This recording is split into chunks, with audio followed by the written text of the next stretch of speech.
वचनबद्ध है। हमने पार्लियामेंट में कहा है कि state will be restored eight appropriate time. तो उनको स्टेक होल्डर्स ने कहा कि आप जो आंकड़े होम मिनिस्ट्री की तरफ से दिखा रहे हो कि मिलिटेंसी कम हुई, इंटरवेंशन कम हुई, डिस्टर्बेंसेस कम हुई, बॉर्डर ठंडे हैं, सब कुछ नॉर्मल है, जब आप ही का होम मिनिस्टर ये कह रहा है तो अब इसके बाद आप किस चीज़ का इंतज़ार कर रहे हैं? सबकी डिमांड, कॉमन डिमांड रही कि restore state then go for election. आप देख रहे हैं वीओपी न्यूज़, जनता को रखे सबसे आगे। अब मैं किसी इंडिविजुअल को लेकर तो कोई कमेंट नहीं करूंगा, क्योंकि ये हाईएस्ट लेवल पर मीटिंग थी, उसके बारे में किसने क्या कहा मुनासिब नहीं हमारे लिए। अब अंदर किसने क्या कहा, बाहर कौन क्या कह रहे हैं, वो उनके मॉरल पर छोड़ देते हैं। मैं अपनी कांग्रेस पार्टी की बात करूं, मुझे इस बात का फ़ख्र है कि हमने जमहूरी तरीके से इनविटेशन मिलने के बाद तमाम रैंक एंड फाइल को ऑन बोर्ड लेते हुए नेशनल लीडरशिप ने इस सेंसिटिव मामले को लेकर इसमें डेलिब्रेशन किया और डेलिब्रेशन के बाद पार्टिसिपेशन का फैसला भी हुआ और बिना एजेंडे वाली मीटिंग के लिए एक इंटरनल कांग्रेस पार्टी ने जो मिनिमम हो सकता था वो एक लाइन ऑफ एक्शन भी तैयार किया।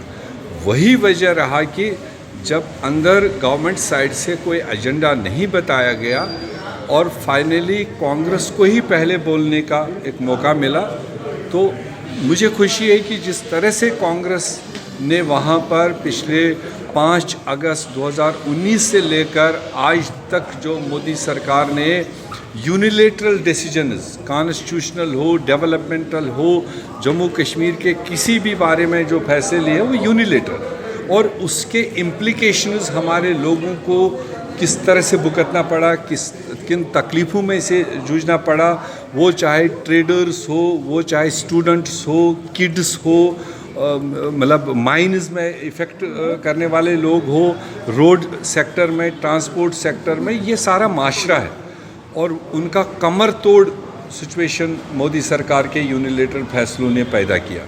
तो वो सारी प्रेजेंटेशन देने के बाद में जो हमने फ्यूचरिस्टिक रोड मैप वहाँ रखा है, जो जम्मू कश्मीर के लोगों की एक एस्पिरेशन है, एक जज्बात है कि हमारा बना बनाया स्टेट आपने बाइफरकेट क्यों किया, डाउनग्रेड क्यों किया, हमारे तहफ़्फ़ुज़ात को ख़त्म क्यों किया, वो सारी चीज़ कांग्रेस ने बुलंद आवाज़ के साथ रखा और डिमांड किया है कि जम्मू कश्मीर में एक पॉलिटिकल प्रोसेस, जमहूरी तर्ज़ अमल को आगे मौका दिया जाना चाहिए।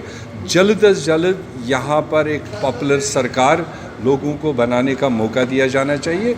वो एक हमारा मुख्य तौर एजेंडा रहा और उसके बाद सरकार की तरफ से डिलिमिटेशन को लेकर जो प्रेजेंटेशन दी गई वो आने वाले दिनों में देखेंगे। जो उन्होंने कहा है कि ये जमहूरियत के साथ में चलेगा, सारे पॉलिटिकल पार्टीज़ का इसमें हर लेवल पर पार्टिसिपेशन रहेगा, जो अभी तक नहीं दिखाई दिया 1.5 साल।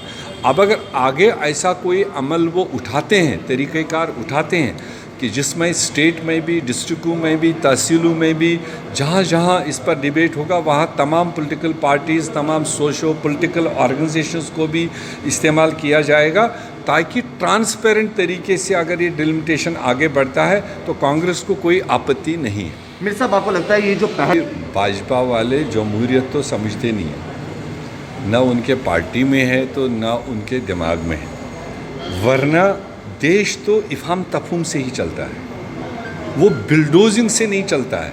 आप देश के अपने लोगों पर किसी भी खित्ते में, किसी भी रीजन में आप बिल्डोज़र चला के अपनी मनवाने की कोशिश करोगे, ऐसा जमहूरियत में होता नहीं। जमहूरियत का तर्ज़ अमल है, कहीं पर कोई नाराज़गी है, कन्फ्लिक्ट है, डिस्प्यूट है, उसको इफ़हाम तफहूम से, बातचीत से, डायलॉग से उसको एंगेज किया जाता है और उसका हल निकाला जाता है, जो इनके समझ में पहले नहीं था। 7 साल इनने बिल्डोजिंग की अपने ही लोगों पर।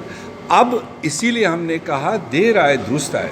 शायद कोई कांग्रेसी आदमी अब मोदी साहब के एडवाइज़र्स में दाएं बाएं आया होगा, जिसने उनको बताया कि देश कैसे चलता है।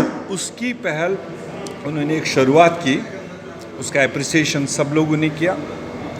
आगे भी एक मीटिंग से तो सारे मसले हल नहीं होने हैं, ना वहाँ एजेंडा था, ना हमने कोई पेट में लेकर आया, मगर ये सिलसिला जारी रहना चाहिए ताकि इस खित्ते में अमन आए।